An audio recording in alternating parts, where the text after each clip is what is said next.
Hello বন্ধুরা, আমি আজকে একটা নতুন সাবজেক্ট নিয়ে চলে এসেছি, যেটা ইলেকট্রনিক্স যারা পড়ছো, electronics and communication, electrical engineering, instrumentation, এদের সকলের ক্ষেত্রে খুব ইম্পর্ট্যান্ট একটা মডিউল হচ্ছে সার্কিট থিওরি অ্যান্ড অ্যানালিসিস, বা কেউ কেউ ওটাকে নেটওয়ার্ক থিওরিও বলি। এবং এটা গেটের বা যে কোনো কম্পিটিটিভ এক্সামের ক্ষেত্রে, মানে চাকরির ক্ষেত্রেও এই মডিউলটা খুব খুব ইম্পর্ট্যান্ট একটা মডিউল। এই যে কটা স্ট্রিমের নাম বললাম এদের, এবং বিটেকের ক্ষেত্রেও, বিটেক যারা এই তিনটে স্ট্রিমের কোনো একটা নিয়ে পড়ছো তাদের ক্ষেত্রে। তো সার্কিট থিওরি নেটওয়ার্ক অ্যানালিসিস বলতে প্রথম যে কথাটা আসে সেটা হচ্ছে একটা সার্কিটকে অ্যানালিসিস করতে হবে, এবং সেই অ্যানালিসিস করতে গেলে আমার কতগুলো ফর্মুলা বা কনসেপ্ট খুব জরুরি জানা। তার মধ্যে প্রথম যেটা খুব ইম্পর্টেন্ট সেটা হচ্ছে ওহমস ল। আমরা কম বেশি সবাই জানি ওহমস লটা কি।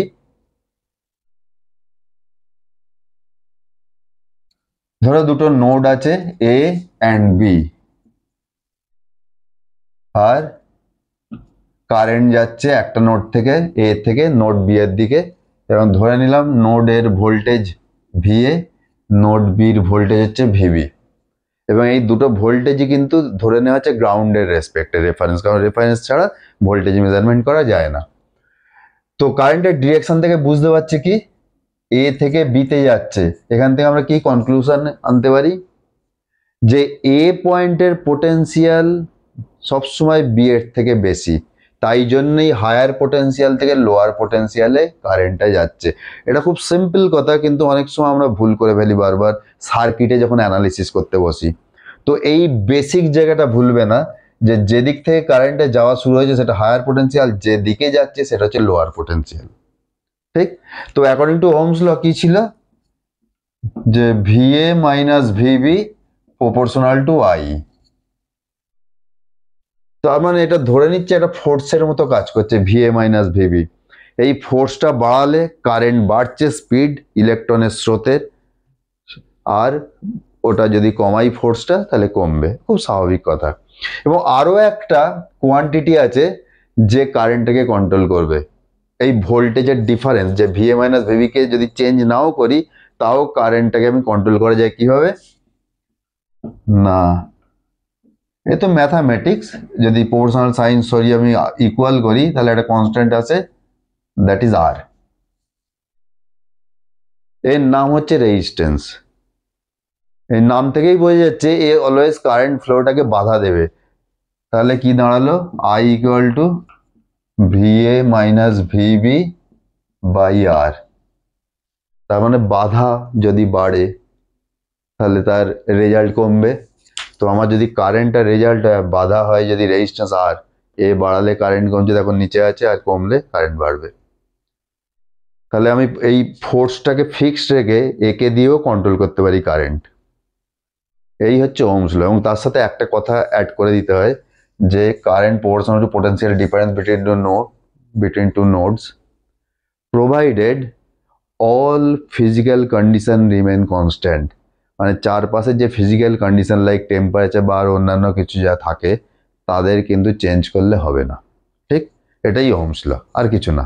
তো এখন কেউ ওহমস ল লিখতে দেবে না, কিন্তু কনসেপ্টটা জানা খুব জরুরি, যে হায়ার পোটেন্সিয়াল অলওয়েজ লোয়ার পোটেন্সিয়ালের দিকে ইলেকট্রনের স্রোত, ইলেকট্রনের স্রোতটা উল্টো দিকে যায়, লোয়ার থেকে হায়ার পোটেন্সিয়াল, কিন্তু কারেন্টটা যাবে ঠিক তার উল্টো দিকে, কারণ আমরা জানি ইলেকট্রন যেদিকে ফ্লো করে কারেন্টটা উল্টো দিকে যায়। আচ্ছা, ওহমস ল এর পর যেটা আরো খুব কমন আর একটা ল, যেটার ওপর আমরা সার্কিট অ্যানালিসিস দাঁড়িয়ে আছে, সেটা হচ্ছে আমরা লিখি Kirchhoff's current law, in short KCL. সবাই জানো কম বেশি, তবু আমার বেসিক জিনিসগুলো আজকে আমি এই বেসিক জিনিসগুলো ক্লিয়ার করবো, যে অঙ্ক আমি ঢুকবো না। ধরো কোনো একটা নোড আছে, এটাকে বলে নোড সার্কিটের, এর সাথে বেশ কিছু ব্রাঞ্চ, ব্রাঞ্চের রেজিস্ট্যান্সও থাকতে পারে, ক্যাপাসিটারও থাকতে পারে, ইন্ডাক্টরও থাকতে পারে। তো আমি এখানে সব রেজিস্ট্যান্সই দেখালাম।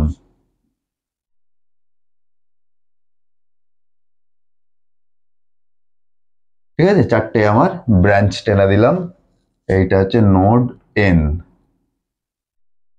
এর রেসপেক্টে আমি একটা নাম দিলাম, ধরো R1, R2, R3, R4, এবং কিছু এই নোডগুলোরও নাম দিলাম, সে নোড 1, নোড 2, নোড 3, নোড 4। এবার আমি এখানে দেখাবো কিছু কারেন্ট ঢুকছে, ধরো এটা I1 নোড 1 থেকে নোড n এর দিকে যাচ্ছে,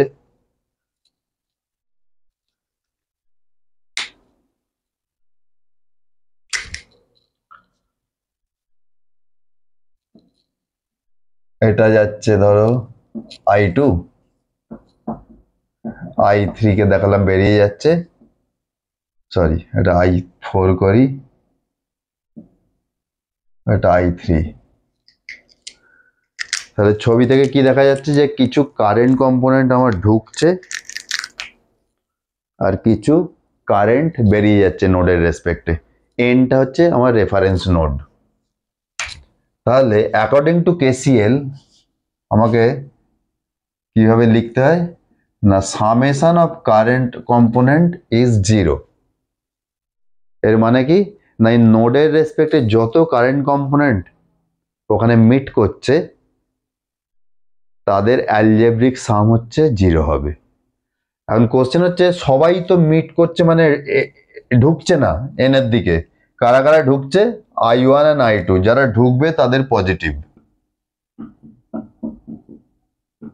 পজিটিভ সাইন, আর যারা নোড থেকে বেরিয়ে যাবে তাদের নেগেটিভ সাইন নিতে হয়, I3, I4, এইটা সমান 0। Very simple KCL.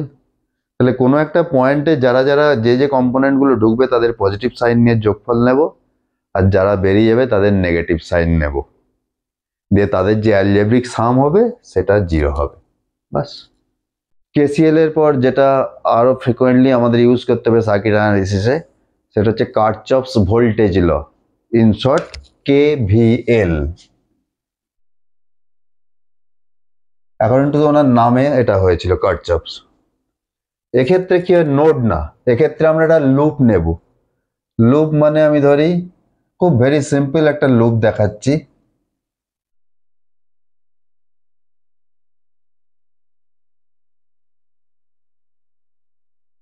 এই আমার ভোল্টেজ সোর্স, পোলারিটি,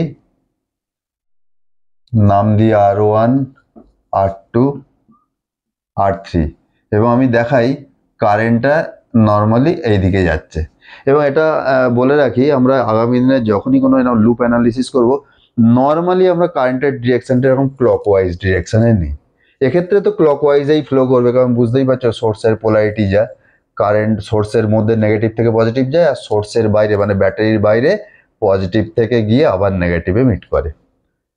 তার মানে ব্যাটারির বাইরে পজিটিভ থেকে নেগেটিভ দিকে যাবে, আর ব্যাটারির ভিতরে নেগেটিভ থেকে পজিটিভ, এ তো আমরা সবাই জানি।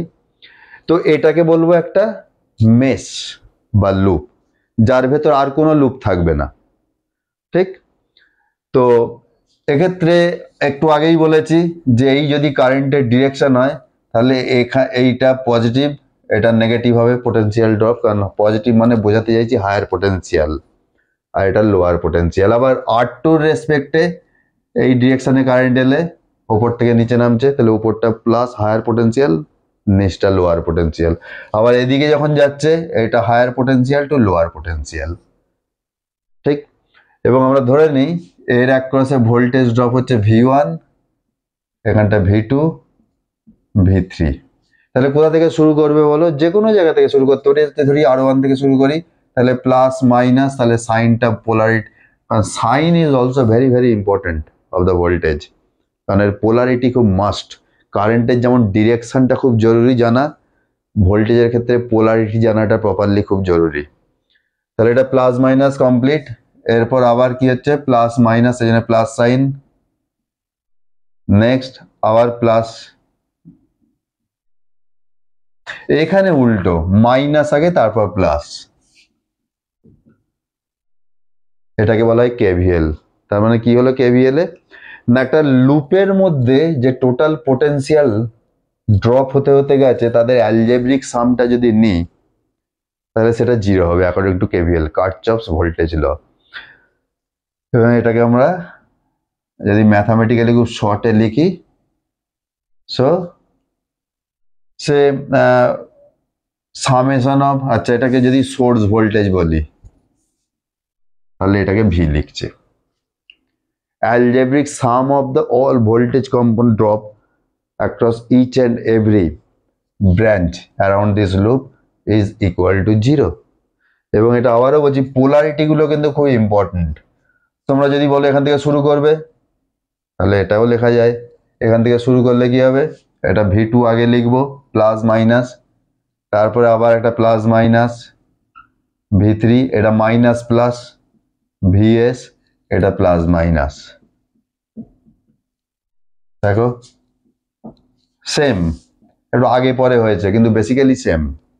যেভাবেই লেখো, যেখান থেকেই শুরু করো, যদি তুমি মনে করো এখান থেকে শুরু করবে তাহলে আগে minus VS, V minus minus plus হবে নেগেটিভ মাইনাস ভিএস, তারপর plus V1 V2 plus V3 equal to 0। যারা যেখান থেকে শুরু করছো সেখানেই যেন এন্ড হয়, এই যেখান থেকে শুরু হয়েছে এই পয়েন্টে গিয়ে আবার শেষ হয়েছে, এইটুকুই কেভিএল। তো এই ফান্ডামেন্টাল জিনিস, কিন্তু এগুলোতে যদি কোনো আইডিয়ার মধ্যে কোনো থাকে কনফিউশন, তাহলে কিন্তু সার্কিট অ্যানালিসিস করতে গিয়ে খুব সমস্যা হবে। ঠিক আছে, তাহলে আমরা কি কি শিখলাম? Ohm's law, Kirchhoff's current law, Kirchhoff's voltage law. এর সাথে আর দুটো ইম্পর্টেন্ট কনসেপ্ট হচ্ছে যে আইডিয়াল ভোল্টেজ সোর্স আর আইডিয়াল কারেন্ট সোর্স বলতে আমরা কি বুঝবো। শুধু ভোল্টেজ সোর্স নিয়ে কথা বলার একরকম, আর আইডিয়াল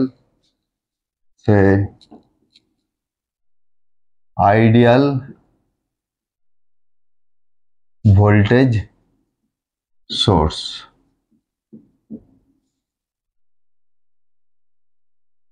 এর মানে কি?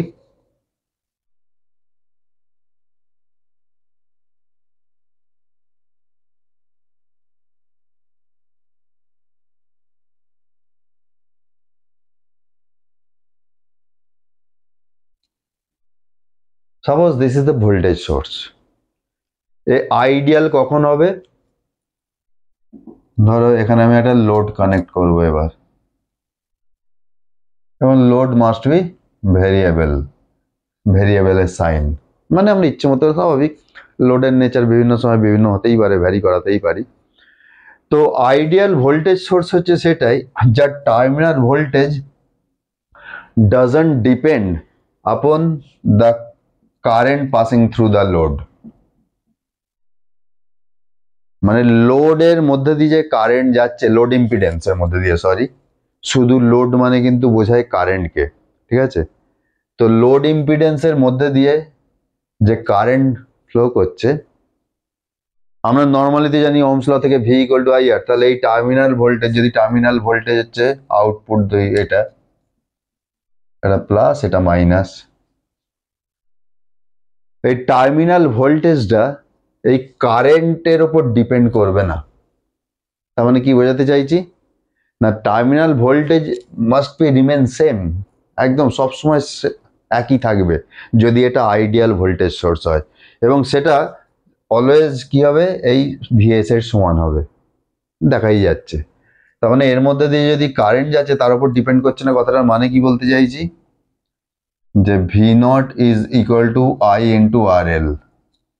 তো কোনো কারণে যদি লোড ইম্পিডেন্স RL কমে তাহলে কারেন্ট বাড়বে, কিন্তু এই total মাল্টিপ্লিকেশনটা constant.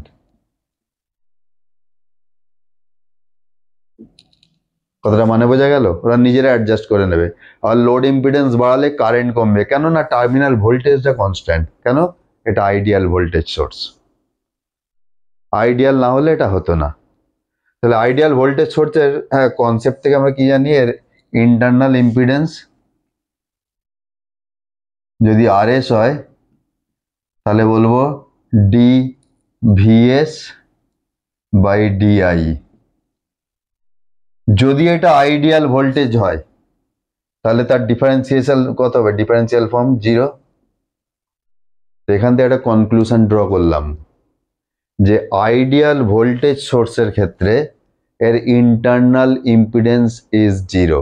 or internal resistance must be 0 in case of ideal voltage source. এটা তো গেল একদম আইডিয়াল কেস। তখন আমার ইন্টারনাল ইম্পিডেন্সটাকে যদি আমরা নর্মালি এরকম সিরিজে দেখাই, দ্যাট ইজ ইকুয়াল টু 0। অনেক সময় কি বলে অনেকে যে আইডিয়াল ভোল্টেজ সোর্স মানে ইটস ইন্টারনাল ইম্পিডেন্স ইজ 0। কথাটা একদমই ঠিক না, আবার একদম ভুলও না। ঠিক নয় কেন না, এটা হচ্ছে আউটকাম। এর ইন্টারনাল ইম্পিডেন্স আর রেজিস্ট্যান্সের যে 0 সেটা হচ্ছে আউটকাম। ডেফিনেশন হচ্ছে যে টার্মিনাল ভোল্টেজ ভ্যারি করবে না, লোড ইম্পিডেন্স অথবা কারেন্ট ভ্যারি করলেও। তার আউটকাম হচ্ছে দেখতে পেলাম যে এটাই তো আমরা লিখি voltage by differential form of voltage and current, same case, because DI it has some finite value and I varying with varying RL, but V is constant, তো এর ডিফারেন্সিয়েশন নিলে কি হবে 0। এরপর আসি আইডিয়াল কারেন্ট সোর্স।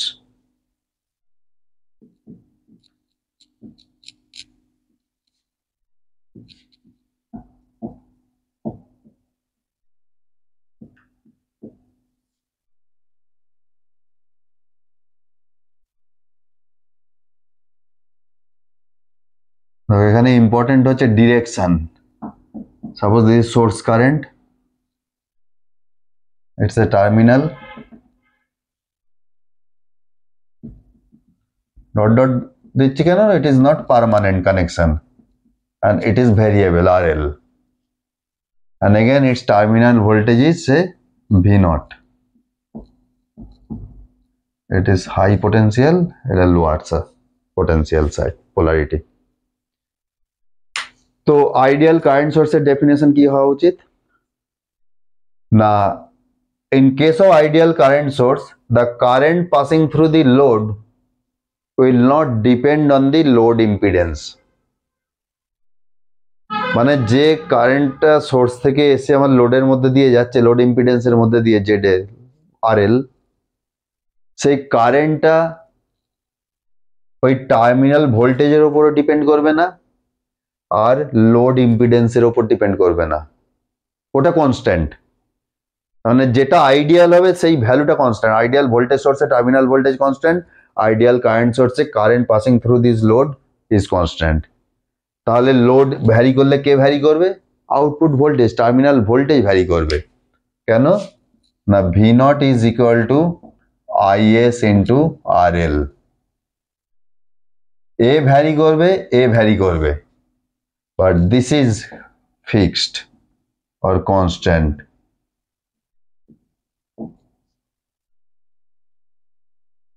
তাহলে এখান থেকে আমার একটা আউটকাম কি আসবে না, এর internal impedance RS is equal to DV by DI।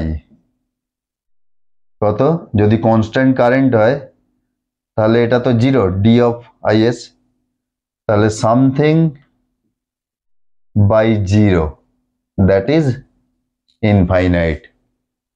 তো ideally in case of ideal current source its internal impedance is infinite, এবং এটা কিভাবে কানেক্টেড থাকে,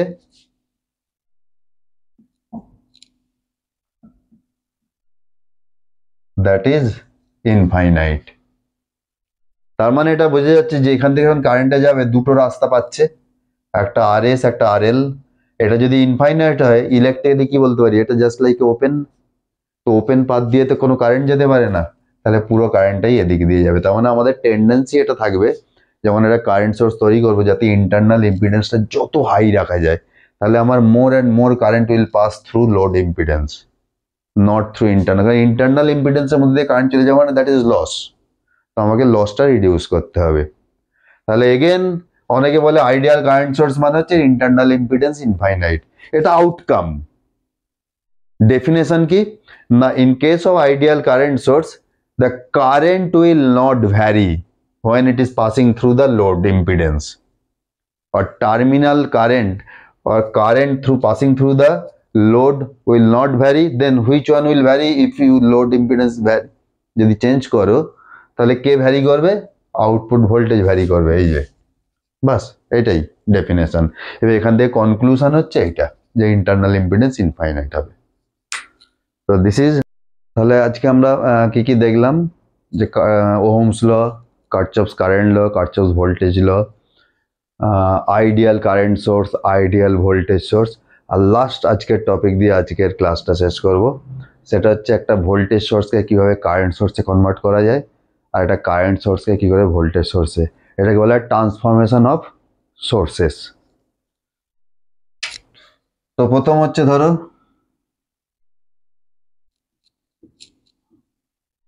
transformation, the name of the topic. Say first আমি দেখাবো একটা ভোল্টেজ সোর্স থেকে কিভাবে কারেন্ট সোর্সে কনভার্ট করা যায়। ভোল্টেজ সোর্সের দেখি একটা আইডিয়াল সার্কিট, একটু আগেই দেখেছি, এ হচ্ছে পোলারিটি। এটা খেয়াল করছি অলওয়েজ আমরা সার্কুলার ওয়েতে দেখাচ্ছি, এটা মানে হচ্ছে এগুলো হচ্ছে ইন্ডিপেন্ডেন্ট সোর্স। ইন্ডিপেন্ডেন্ট মানে যে কোনো সার্কিটের কনফিগারেশনের উপর দাঁড়িয়ে নেই। ফর এক্সাম্পল একটা 5 ভোল্ট ব্যাটারি, তো যে কোনো ব্যাটারি হচ্ছে ইন্ডিপেন্ডেন্ট সোর্স, ঠিক আছে।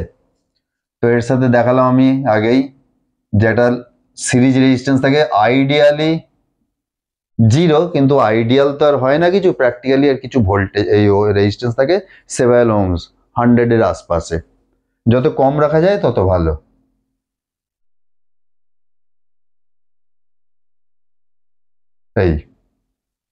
এই হচ্ছে আমার একটা ভোল্টেজ সোর্স দেওয়া আছে, ভ্যালু হচ্ছে ভিএস, আর তার ইন্টারনাল ইম্পিডেন্স হচ্ছে আরএস। এটাকে আমি একটা কারেন্ট সোর্সে কনভার্ট করব।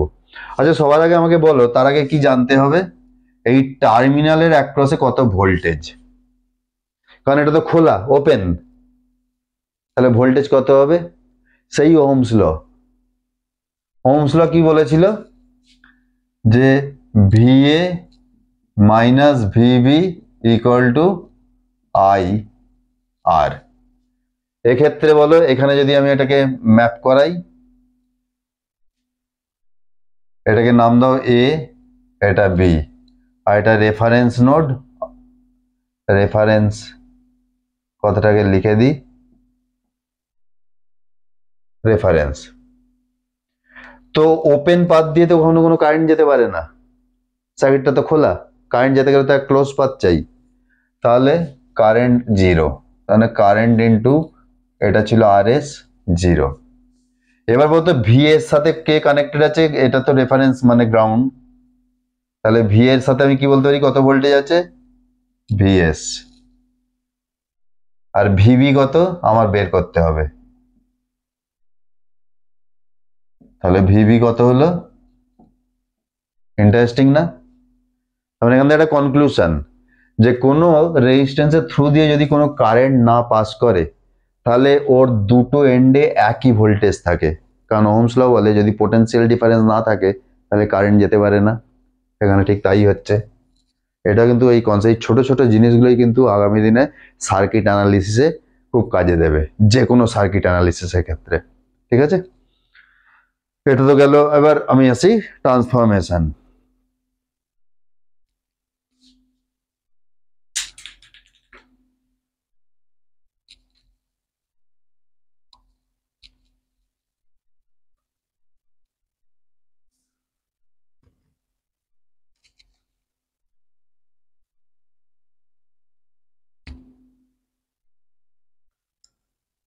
তো এই হচ্ছে সার্কিট, তাহলে ট্রান্সফরমেশন এখানে আমি কি দেখলাম, এই ওপেন সার্কিট ভোল্টেজটা কত, এটাও আছে ভিএস।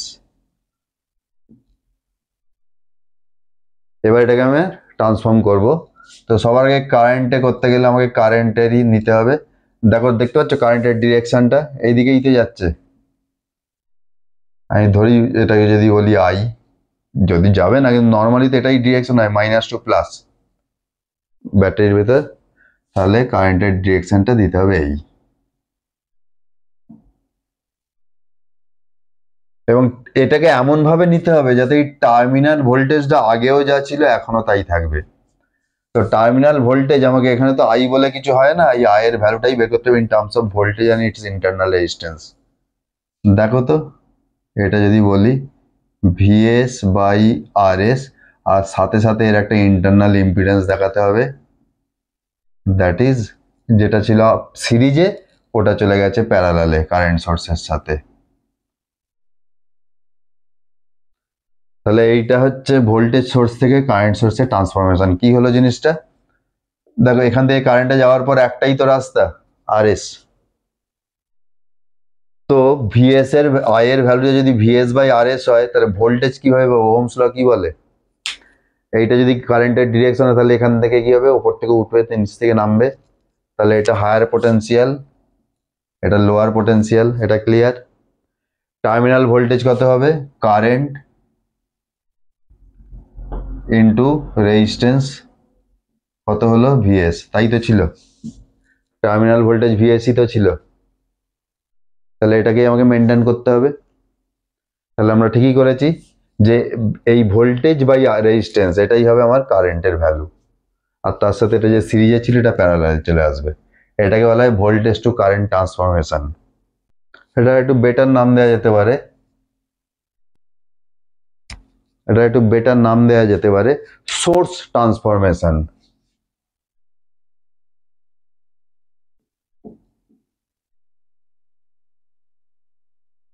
দুই আই টু ভি, মানে তোমাকে একটা কারেন্ট সোর্স দেওয়া হবে, সেখান থেকে ভোল্টেজ সোর্সে ট্রান্সফর্ম করব। তাহলে কারেন্ট সোর্স দেওয়া আছে আইএস, আর ডেফিনেটলি এর সাথে একটা প্যারালালে রেজিস্ট্যান্স থাকবে, আর এটা হচ্ছে টার্মিনাল। তাহলে এখন বলো এই টার্মিনাল ভোল্টেজ কত?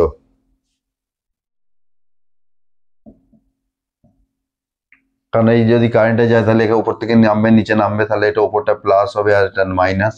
তো ঠিকই আছে। কত হবে ভোল্টেজ? না কারেন্ট ইন্টু রেজিস্ট্যান্স। তাহলে আমাকে এমন একটা ভোল্টেজ এটাকে কনভার্ট করতে হবে যার ভ্যালু হবে এটা,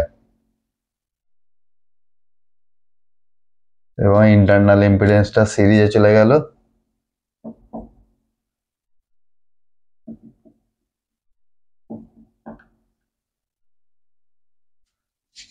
এবং দেখো আমি একটু আগেই বলেছি যে যদি সার্কিট ওপেন থাকে লেফট সাইডে যে ভোল্টেজ সেটাই রাইট সাইডে ভোল্টেজ, তাই না? কত? ভিএস। এর লেফট সাইডে ভোল্টেজ এটাই, তাহলে এটাই রাইট সাইডে ভোল্টেজ হবে, কারণ এটাও প্লাস ছিল, এই যে পোলারিটি দেওয়াই আছে। তো এইভাবে আমাকে যে কোনো একটা সোর্স থেকে আরেকটা সোর্সে ট্রান্সফর্ম করা যায়। তো আজকে এই পর্যন্তই থাক। নেক্সট ডে আমরা আবার আস্তে আস্তে সার্কিট অ্যানালিসিসে ঢুকবো। ওকে, টাটা, বাই।